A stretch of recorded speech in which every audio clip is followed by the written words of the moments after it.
They forged my signature on a $462,000 mortgage, and they thought I wouldn't find out. I'm Julia, the dependable sister they counted on to stay silent. But instead of yelling or suing, I did something they never saw coming. I took back control, quietly and legally. Have you ever been betrayed by someone who smiled to your face? What would you have done in my place? Tell me in the comments. I'm listening. I was pouring honey into my tea when the phone rang. The kind of ring that doesn't belong to anyone you know, a number with no name. I almost let it go to voicemail, but something in the quiet of that morning made me reach for it. "Miss Bennett?" a man's voice asked. "This is Eric from First Horizon Mortgage. I'm calling about the past due payment on your 16th Avenue property." I blinked. "I'm sorry." "What property?" There was a long pause on the other end, a kind of silence that stretches when someone realizes they've just told you something you weren't supposed to hear. You're listed as the co-borrower with a Madison Bennett. Says here it was signed and processed March 17th. March 17th. I tried to think back. There was nothing. No papers, no discussion, and certainly no loan. I pulled the phone away from my ear and stared at the screen. Then I brought it back. "I don't own a home on 16th Avenue. Eric cleared his throat. "Ma'am, the documents are signed and filed. I have your name, signature, everything right here." My hands had gone cold. I glanced toward the kitchen table where my unopened mail sat in a neat stack next to my grocery list. My apartment smelled of maple toast and chamomile. Calm, ordinary, but my stomach was twisting. Then something clicked. Last Thanksgiving, Madison had arrived late with a bottle of Prosecco, wearing a faux fur jacket and that grin she always saved. For moments she felt better than everyone. She'd gone on about her cute new townhouse, said it was helped along by a generous friend of her boyfriend's uncle. We'd all clapped politely. She always had a way of slipping past the truth in heels and mascara. Now I knew better. "Miss Bennett," the voice on the phone nudged. "I didn't sign anything," I said. "There must be a mistake." "I understand," he replied, "but the loans in both names, we're just following up." He kept talking about late fees, risk levels, something about delinquency warnings, but I wasn't listening anymore. My throat was tight. I ended the call as soon as I could and just sat there, still, silent. Sometimes betrayal doesn't crash in like a storm. It creeps in during chamomile mornings when everything else seems fine. I opened my laptop, fingers trembling. My search bar blinked. I typed, "mortgage fraud," and hit enter. I walked into Evermark Mortgage wearing my best blazer and the shoes I usually reserved for job interviews. Not because I wanted to impress anyone, but because I needed to look like I belonged. Like I wasn't the kind of woman who gets blindsided by her own family's paperwork. The receptionist, cheerful in that forced corporate way, motioned me toward a desk in the back. "Lacey will help you." Lacey smiled as I approached. "Hi there. How can I assist you today?" I kept my voice even. "I need to review a loan file. It's under my name, Julia Bennett. There's been a mistake." She raised an eyebrow but nodded, clicking through her screen. "Can I see your ID?" I handed it over, watching her eyes dart from my name to her monitor. "Okay, yes, got it. 1 second." She tapped a few more keys, then turned the screen toward me. "Is this the file you're referring to?" There it was, my name, bold, official. And just below it, a signature that looked like mine. Slanted, clean, even a little rushed. Almost perfect. Almost. I stared at it for a full 10 seconds before speaking. "That's not my signature." Lacey blinked. "It looks pretty close." "It's not mine," I said again. "The J curls too wide, and I always include my middle name on legal forms. Always." She tilted her head. "Well, maybe you signed in a hurry?" I didn't answer. My brain had already started rewinding. Back to March. Dad's birthday. I had brought cupcakes, as always, and left my tote bag by the fridge while setting the table. Inside were my tax documents, W-2s, signature pages, my entire identity in a folder with a metal clasp. Carol had been in the kitchen with me. "You always carry so much paper," she'd joked. "One day you'll digitize like the rest of us." I hadn't thought anything of it. Until now. I swallowed hard. "Can I see the full file?" Lacey hesitated, then nodded. "Since you're listed as a borrower, sure." She printed several pages and slid them across. I scanned every line: loan amount, property address, payment schedule. Then I stopped at the notary line. Reginald Sharp, a name I didn't recognize. "I've never met this man," I said quietly. Lacey offered a soft shrug. "He's a mobile notary. It says he verified the signature on March 17th. I pulled out my phone and snapped photos of the documents. My fingers were trembling, but my voice stayed steady. "Thank you." As I stood to leave, Lacey gave a polite nod. "Good luck, Miss Bennett."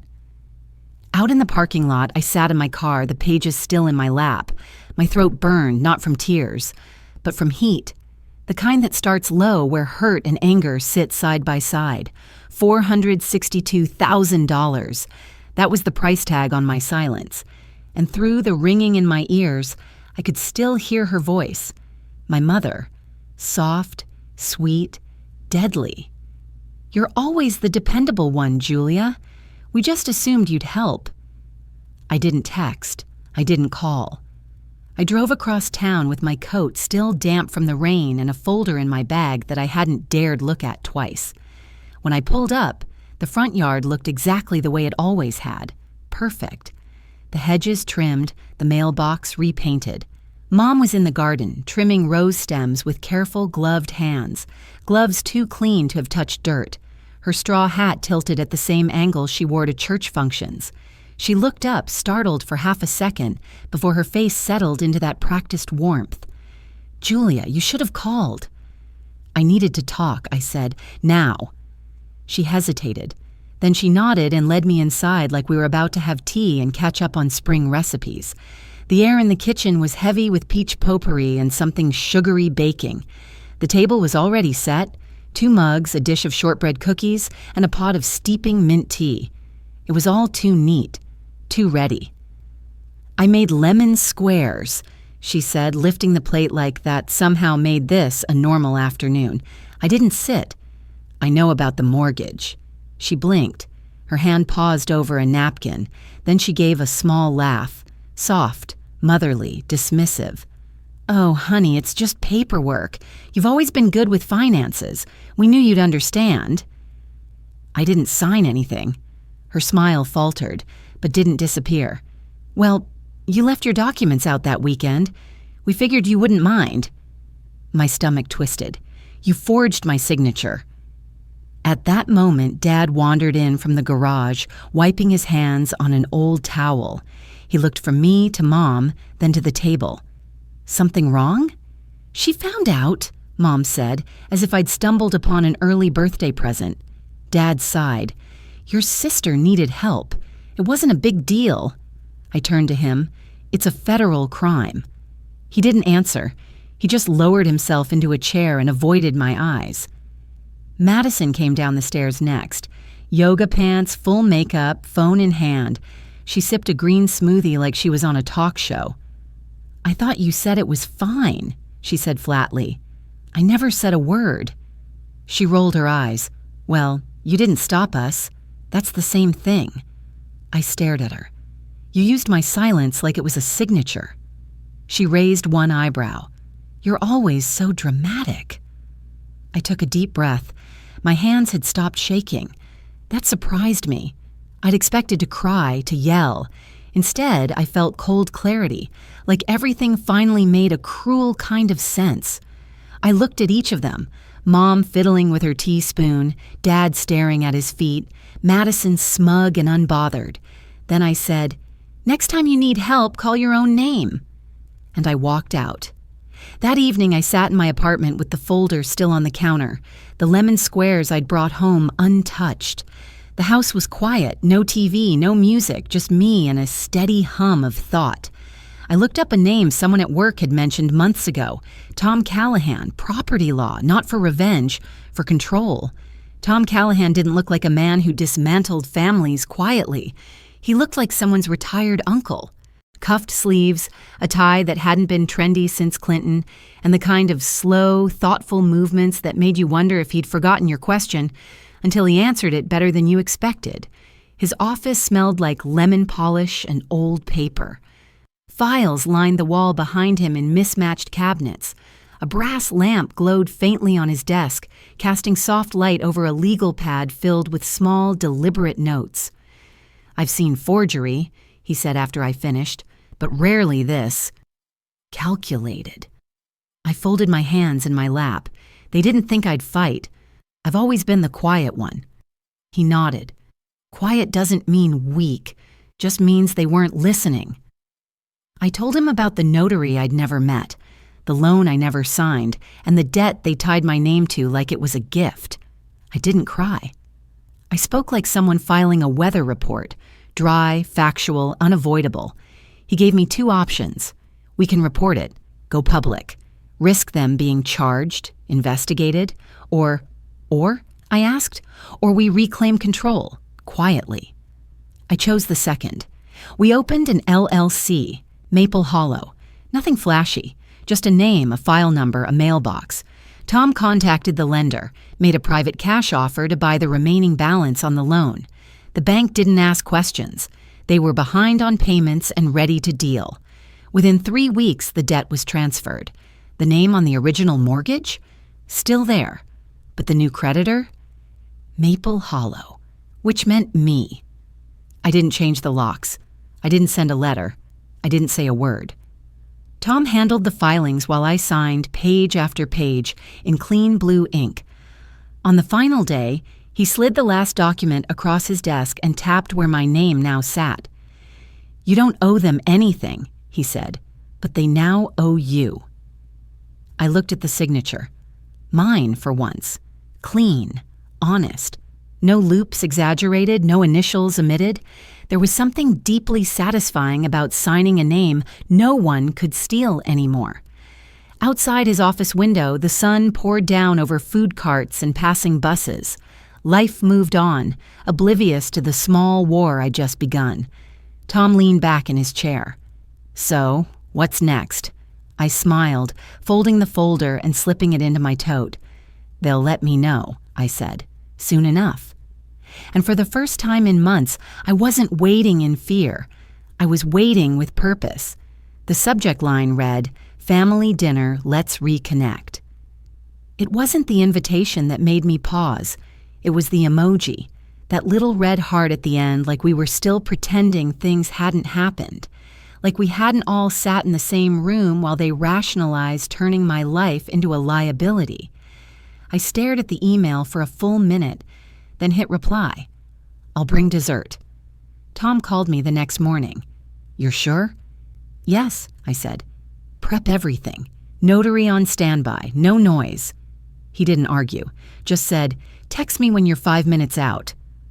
By the time I arrived, the Bennett house looked like a Hallmark ad. Porch lights glowed warmly. The walkway was lined with fresh mulch. I could already smell rosemary and baked something through the door. Mom opened it, wide smile in place.